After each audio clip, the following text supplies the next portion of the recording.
Hello and welcome to this edition of Leadership Dialogue Podcast. I am Chikodinaka Dili. Well, we shall continue the conversation on the general legacy of the late President Muhammadu Buhari. It's been almost 7 days now since the former president and the head of state of former Nigerian head of state, President Muhammadu Buhari, died and was laid to rest in his hometown in Daura. But one thing that remains prominent in the minds or the hearts of Nigerians are what many would call his legacy, the things he did during his time, the things he wished he did differently during his time in office, and then Nigerians have one, two, and even more things to say. Reactions have continued to pour in torrents as regards the legacy of the president. But this time we shall take a different perspective to all of this. And I have in the studio a legal practitioner and the president of Leadership Hub, Justice and Economic Advancement, here in the studio, Barrister Samuel Meme. Good to have you join me. Thank you very much, Chika. Thank you for having me. Yeah, a lot has been said about the late Nigerian head of states and president of Nigeria. Now, for not a few persons, Buhari made history. Whether good or bad, history was made during his time. It can never be taken away from him that he was the first president the first person who unseated an incumbent president. And for many persons, he was also a rallying point for northern Nigeria. And for the first time in 22 years, Nigerians or northern Nigerians might have to grapple with a meeting point. What is your opinion on this? And how would you describe your opinion on the legacy of the late president? Well, just like you said, Buhari made a lot of impact in Nigeria, and this is not the first time. Remember, the first time he became the head of state. He overthrew a democratically elected president at that time, and he came again and it's turned under the mantra of change. Nigerians were deceived in 2015, and he became the president of Nigeria at that time. From 2015 up to 2023, the legacy of Muhammadu Buhari will take another 50 years to clear away. Legacy of poverty, legacy of hunger, legacy of destruction, legacy of not adherent to rule of law. I think Buhari is even the worst president Nigeria has ever produced in the history of our country. You cannot erode the impact of Buhari's administration in the nearest future of Nigeria. Even up to this current administration, the people who kept him there, who brought him to power, had also said that what they saw, what they met, is unexplainable. So this is the first time we are saying an immediate past president of the country died and people were rejoicing. It's only those people who benefited, very few of them who benefited. And you mentioned that Buhari was a rallying point among the Northerners. So what is the state of northern part of the country today? Katsina, where he came from, and the Daura, his hometown, you can't see any development. So it is very important we continue to discuss this issue about the times and life of our leaders, so that those who are currently occupying positions will know that one day they will leave and people will talk about their legacies. But for Buhari was a disaster, and he still remains a disaster in this country. Many years to come, in the next 100 years, Buhari will be taught in our schools as a topic. Buhari is a case to understand. We need to understand who that man is, the late former president Muhammadu Buhari. When you make mention of or if I should go by what you're saying right now or alluding to, you have mentioned that in 2015 Nigerians were deceived. Yeah. But I'm sure if we go on the street right now and sample opinions of some Nigerians, their opinions might be different from what you are alluding to right now. And then when you say that the president's legacy, it's more or less a negative memory for Nigerians. Absolutely. Absolutely. I would want to question further or probe further to that. Because when it comes to development and the fact that the late president was from Katsina State, for instance, and then you say there hasn't been any form of development in Katsina, I would rather ask you, Yes. if the president, the late president, was as horrible and terrible as you paint him, how is it that the same set of people voted him again in 2019? Was there some coincidence, or did they quickly forget where they were coming from? Did you see, if you look at the statistics of those who voted in 2019, and those, at the point, people were even skeptical if the Buhari that was elected was the same Buhari. But of course, you know, it was more like people just come up with such rumor just to demarket him. But in Nigerian context, you cannot say somebody was voted. If you look at what happened in that election in 2019, how so many things happened, of course, the opposition, manipulations, rigging, we thought that the election that brought in Muhammadu Buhari appears to be some kind of transparent election conducted by a former president, Goodluck Ebele Jonathan. But when he came on board, he decided to, you know, gag the election. The same thing he did, and we are still experiencing it. From 2019 up to this moment, the political space has never remained the same again. But I'll beg to also differ with this opinion, because one of the persons who served closely to the late president, that is his vice president, Yemi Osinbajo, Yes. described him as an honest man and a man full of integrity.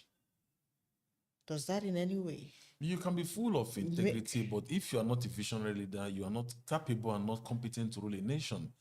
Buhari may be honest, I'm not close to him, but we have to judge him based on his antecedents, what he was able to bring to the table. As a military head of state, he was described as a no-nonsense man. Under him, Nigeria attained some level of discipline. We have also he was able to curb corruption to a barest.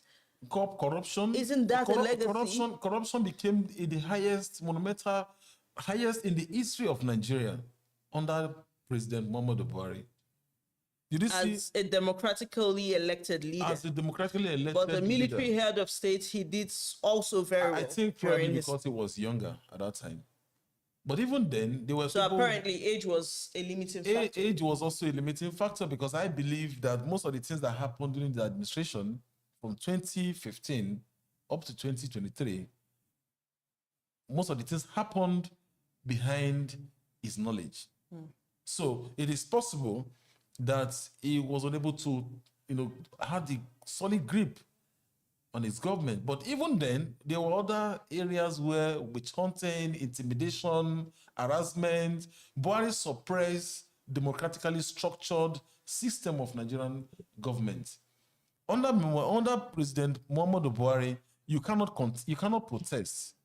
Under President Muhammadu Buhari, you cannot hear your opinion. Under President Muhammadu Buhari, nothing was going on. The country was going down. And up to this moment, the country were yet to recover from the disaster caused by President Buhari. But under the same President Muhammadu Buhari, there were some practical and good moves, like the Electoral Act amendment was done under him. The Not Too Young to Run bill was signed under him. Several other restructurings came under the same president. Then how many innovative companies did he bring into the country?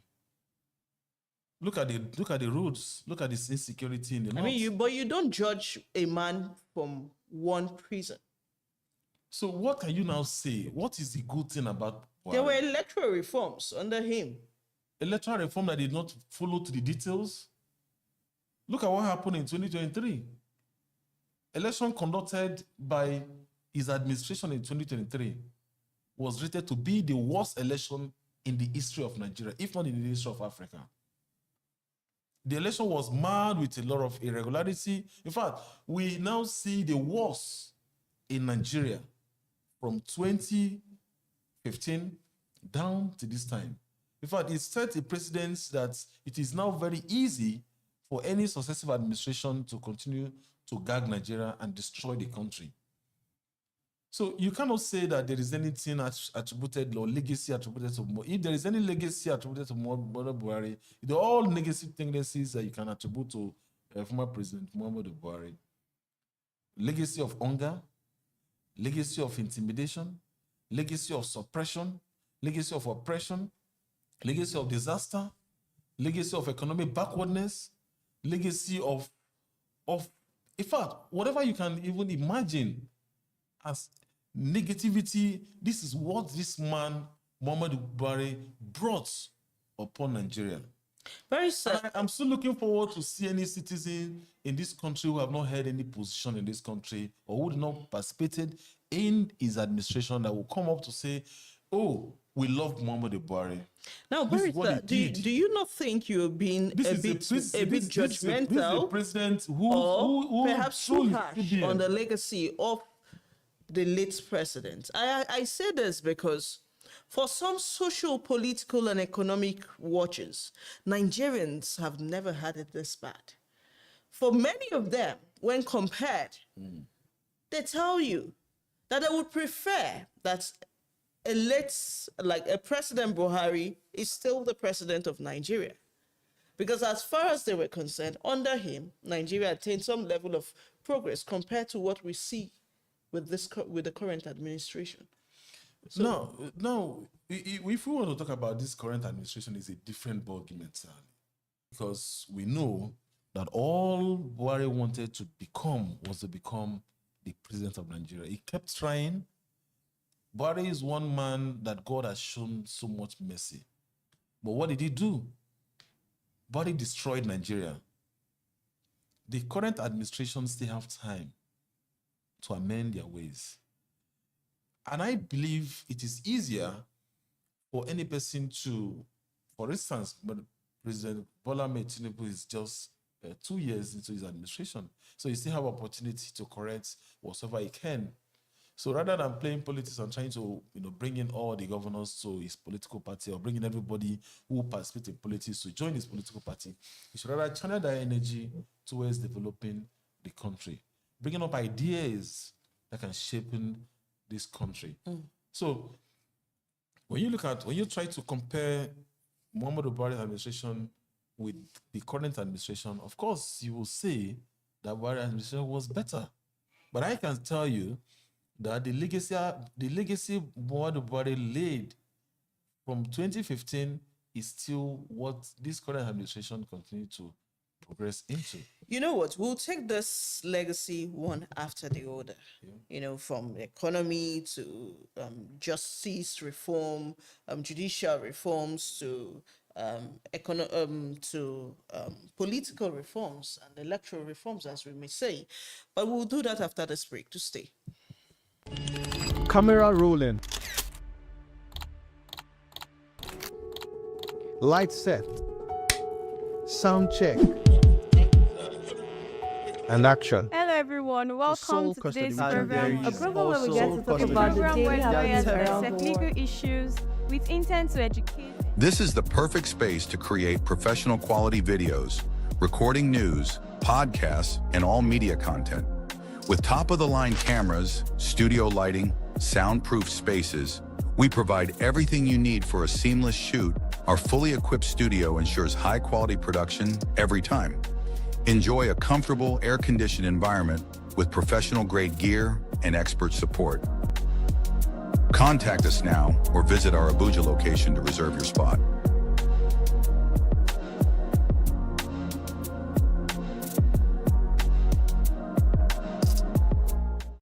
So, Leadership Dialogue podcast on LJE Nigeria TV. Remember that you can be part of this conversation. All you need to do, as usual, is join the conversation on our social media handles. We're streaming live on all channels, on YouTube, on Facebook, on Instagram, on TikTok, as well as Twitter. Well, remember to drop your comments and be part of this conversation. Like I did tell you before, our topic today is on the general legacy of the late President Muhammadu Buhari. My guest is still in the studio. Well, Barrister, before we went on that break, you tried to air your thoughts on the much you know about the legacy of the late president. But then I would ask you, for some persons, the late president had more or less a complex legacy in the sense that he prided himself as incorruptible with, some sort of kind of modest lifestyle. But beneath it also were corruption, accusations and counter-accusations of corruption lying underneath him. Could it be that the late president failed in the aspect of, putting together a good economic team or advisory council that could help him run the affairs of the country? The problem is that Buhari never had a plan for Nigeria. You know what happened in Nobody emerges president without a plan. There's always a plan. There's always a blue. Buhari's plan was to become the president of Nigeria. And if you talk about plan, your plan must be clear. Your plan must have with intention to entrench democracy. Your plan must be with intention to promote the rule of law.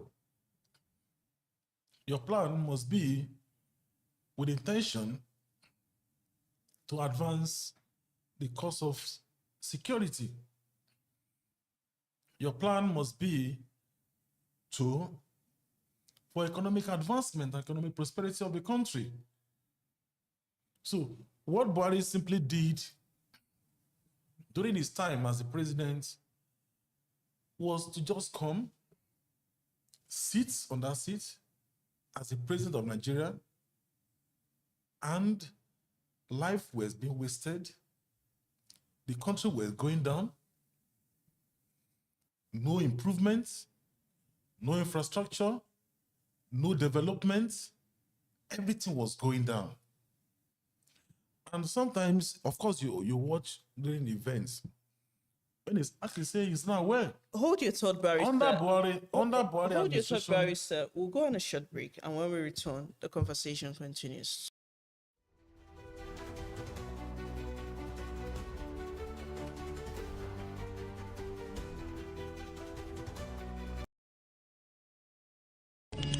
Camera rolling. Light set. Sound check. And action. Hello everyone, welcome to today's program. A program where we get to talk about the program where lawyers dissect legal issues with intent to educate. This is the perfect space to create professional quality videos, recording news, podcasts, and all media content. With top-of-the-line cameras, studio lighting, soundproof spaces, we provide everything you need. A fully equipped studio ensures high-quality production every time. Enjoy a comfortable, air-conditioned.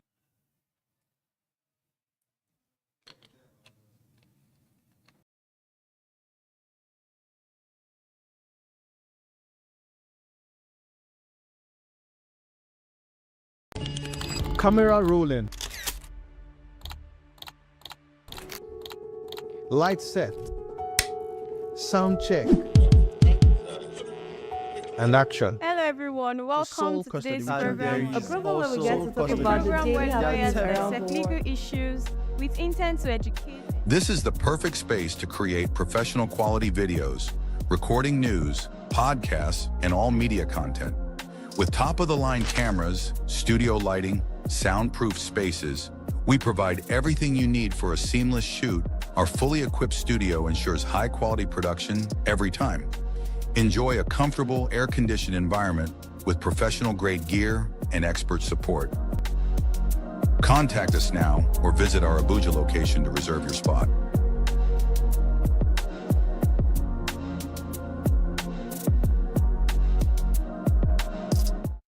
Well, it's still Leadership Dialogue podcast on LJE Nigerian TV. Good to know you're still there with us. Remember that you can drop your comment and be part of this conversation via all our social media handles at LJE Nigeria on YouTube, on Facebook, on Instagram, as well as TikTok. My guest is still in the studio. Well, before we went on the break, you were trying to conclude your thoughts. Please, could you go ahead? Yes, I said, this is the man under his administration. Protests, voicing of opinion was never tolerated by Buhari. This is the man that killed those protesting in Lagos and other parts of the country. Under Buhari, if you protest, you'll be arrested and you'll be thrown into prison. Under Buhari, there is nothing like freedom of expression or freedom of information. Under Buhari, the legislative arm of government, they were more like whatever he presents to them is what they do. So you cannot just attribute any positive, maybe for a few whatsoever, if there is any need, to attribute to Buhari. And for me, this is my personal opinion, that what I witnessed under the administration of Muhammadu Buhari from 2015 till 2023, it will remain forever in mind and in mind of many Nigerians. This is because Buhari does not tolerate divergent opinion. So we must protect our democracy and we must be able to speak up. We must be able to provide advice to those in leadership position. Are you insinuating that under the late president's administration, democracy died in Nigeria? Buhari destroyed not just democracy of Nigeria, but Buhari destroyed Nigeria. Economically Nigeria was at the verge of total collapse. Look at what happened with the CBN saga. Look at his right-hand man, the CBN governor, is still in detention to date. So a conscious leader, a leader who believes in himself, a leader who understands the system, shouldn't be deceived by one man. We remember in this country, before around 2022, Nigerians were using money to buy money in Nigeria. And all the things and all the atrocities they committed within that time, till today, we are still experiencing the pains. And that is why I said that it's going to take up to 100 years for us to survive what Buhari caused in Nigeria for 8 years. So is it safe to put the whole blame on the man Buhari? And this is why. During the time of Buhari's stay in office between 2015 and now, and 2023, when he left power, when he started off in the office, oh yes, he started off on a good note based on goodwill of Nigerians. Along the line, some persons say, oh, his goodwill has been squandered. However, we will not also take away the fact that he barely had time to stay in the villa because he was always falling ill. So is it not also safe to blame some of these inadequacies on poor health condition? You have said it. This man died in a clinic, in a London clinic, not even an hospital. This is a man who could not build a reasonable hospital in his village in Daura. He could not build a single world-class hospital in Nigeria. He still died in a foreign land. And that's why, based on what you're saying and giving, going back in history and memories, you are trying to use his health condition was not so also. Why didn't he resign? Will you take because of your health to tie down the nation? And that was why I said that Buhari was a disaster. Because recall that there was a time his wife also screamed out that there were some unforeseen hands running governments in the villa. And he held on to power. If he had opportunity to contest for third tenure, is it not also possible to say, apparently, some members of his cabinet took advantage of his health condition to worsen the situation of Nigeria.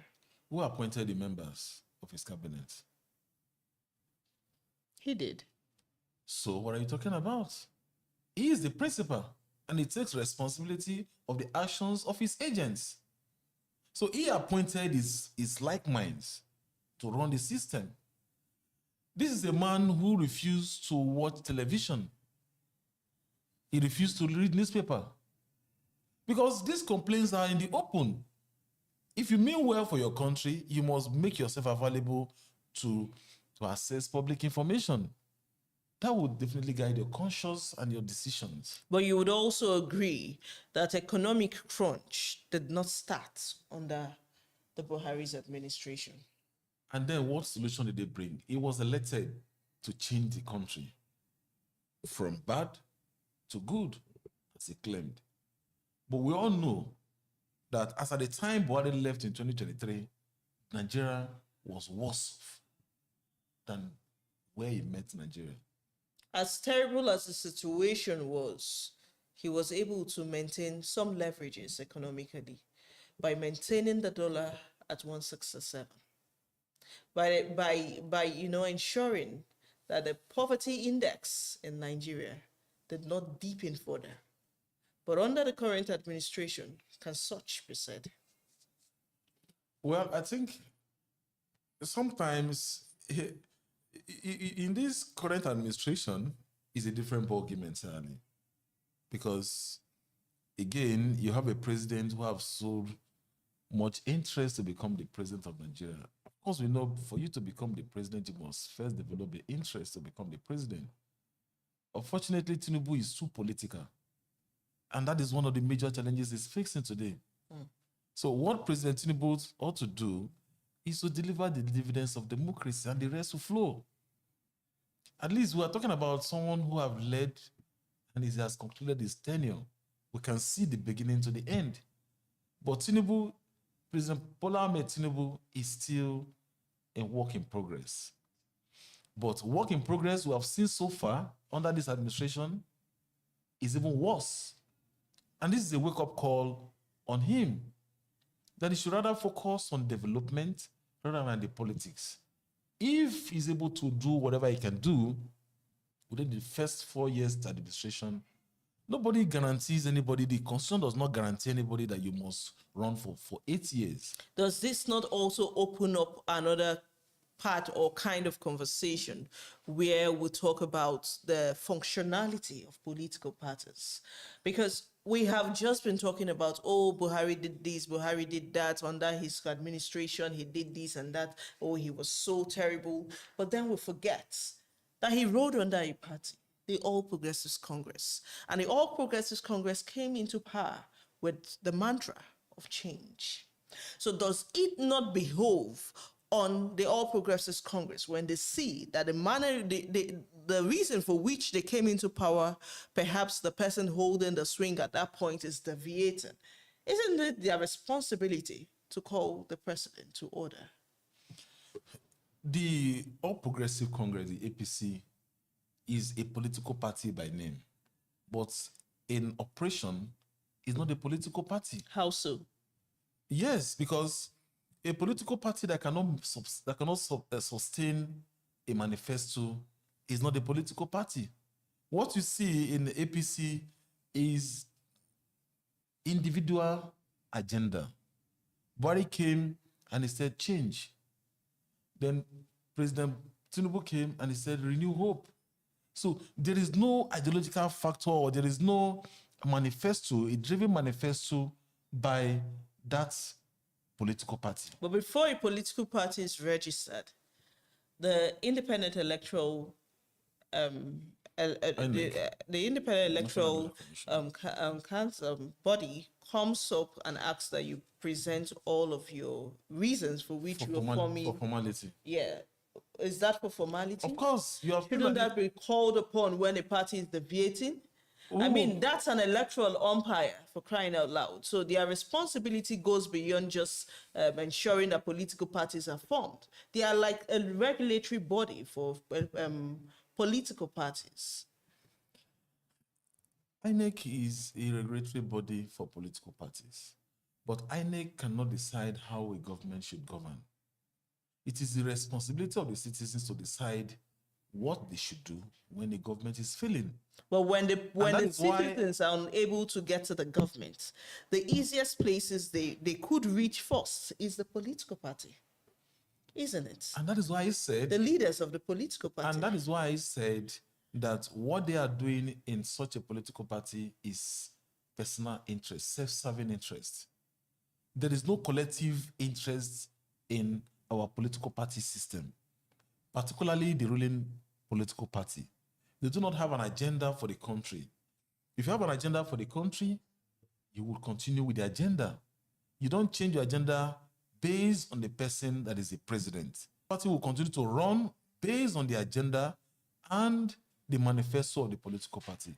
And that is why you see that Buhari came and he said, change. What do you want to change?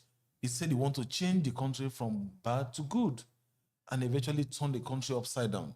Then Tinubu came and said, renew hope. Let us renew the hope. And we gave him another opportunity. And now we are renewing hope. Is there hope for this country with the way we are going? I don't know. And I do not think so. But you know, over the last decade, what we have observed as journalists and then even as columnists is the continuity in, you know, what we. How should Nigerians ensure that a repeat of quote and unquote a Buhari's administration does not happen? Isn't that where we should move the focus or conversation of politics in Nigeria to? What's the way forward? Yeah, under normal circumstances, that would have been the case for Nigeria to redirect their steps and find a common ground for solution. But unfortunately, there is a limit to which we can do. Because you remember the fear of Buhari, the fear of being incarcerated, the fear of being arrested, the fear of being killed when you decide to voice out is what led to the citizens just being quiet. But you saw what happened in last election? Even in last election, people come up to votes, votes were not properly counted, and there were manipulations. Judiciary came with their own issues, and the crown, whatever INEC had decided for the people, not what the people decided for themselves. And INEC has given us the births of various children based on what they could produce. Unfortunately, you have a political tycoon or someone who has so much experience in politics as the president of Nigeria. He started campaigning from the first day he was elected. He started campaigning for a second tenure instead of looking at what is the pains of Nigeria? What are the pains of these people? What do I need to do with sincerity of purpose? This is the only country where everything is politicized. Even to tie a short kilometer of streets is politicized with taxpayers' money. You will construct few roads. Look at what they are doing here in the FCT. You construct few roads and you block the road, you call jamboree, you call musicians just to come and commission road with taxpayers' money. Not road that you constructed with your personal funds, roads that you constructed with taxpayers' money. You are celebrating. In fact, some of those roads, the contracts were even manipulated. So what are we talking about? If you want to do anything, you don't even need to publicize it. Just do what you need to do. Let the task bring in ideas that can rule the country. Bring in ideas that can elevate the standard of life in this country. Today, people are tired. Nigerians are tired of living. Many people cannot even afford to eat just once. And we're talking about minimum wage of 70,000 naira minimum wage. What can you afford? What can you do? Nobody. There is no transport system in the country. You build your house yourself. You construct boreholes. You tie your roads. You purchase electricity meter. you connect your electricity, you provide electricity for yourself, and government will still come and tax you. And among from the tax that's taken from you, they still embezzle the tax. But what would you say to those who believe that under the former president's administration, there was an improvement with FDI? That's a foreign direct investment. In what aspects? And Nigeria also witnessed some level of development in terms of railway construction, in terms of road construction, federal road construction, and other facilities and infrastructure development. You see, we are living in this country. We are not strangers in this country. If there are roads constructed, we will see the roads. Nigeria is supposed to be the giant of Africa. But today, when you leave this country, except you are so proud of yourself and you believe in yourself, you want to hide your identity as a Nigerian. Well, are you saying that Buhari's administration never saw any form of infrastructure development, particularly in rail development? In view of what came in view of the resources available, in view of what he could have done that he never did, construct few roads, and you attribute that to development, a national development. You go to other countries, this is a man, if you believe in yourself, when you want to have your best of your time, you travel out of the country. Look at how it ended. It should be, at least, we thank God for his life. Ordinarily, we shouldn't be talking about some of these things because he's not here. But he was here. He saw everything. He could not even defend himself because he brought shame and disgrace upon Nigeria and upon Nigerians. Now, if Buhari brought shame upon me as a citizen of Nigeria, he brought pains upon me as a citizen of Nigeria. All right, as we wind down this conversation, another electoral cycle is before us. By 2027, Nigerians will go to the poll again. What new thing do you think the electoral umpire, the Independent National Electoral Commission, for instance, should begin to put in place? What do you think the judiciary should put in place, as well as the legislative arms, and then the office of the citizens, because we all have a role to play? Nigerians must not give up, because that's what they are trying to make us do right now. They want Nigerians to give up. They want to frustrate Nigerians to the extent to which they can't even think for themselves, not to think for the nation. So Nigerians must not think, Nigerians must not give up. They must know that and understand that the only solution is for us to be active participants in this game.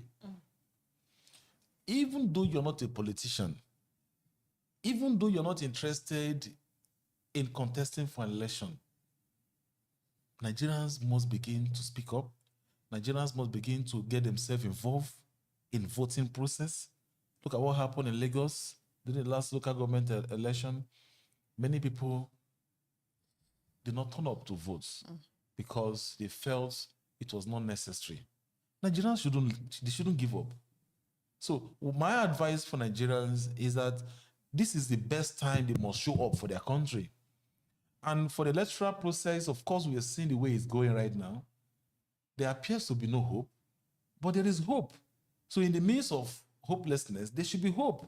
This is the best time Nigerians must begin to rise up to say, this country belongs to us. This country does not belong to INEC. The country does not belong to Mahmoud. The country does not belong to the president or the governors. For those who are doing well, Nigerians should commend them with their votes. For those who are not doing well, Nigerians must begin to plan on how to chase them out with their votes. But we most sincerely thank you for your time with us. It's been an eventful conversation, an interesting one at that. Well, remember that the conversation does not end here. It continues on our social media platforms, on Facebook, Instagram, YouTube, as well as Twitter. The handle still remains at LJE Nigeria. We've been speaking with a legal practitioner and the president of the Leadership Hub, Justice and Economic Advancement, Barrister Samuel Meme. Good to have you join us as always. Thank you very much. And we look forward to having more meaningful conversations with you. Thank you. It's my pleasure. Well, we'll see you again. I'm Chikodinaka Dili. Bye.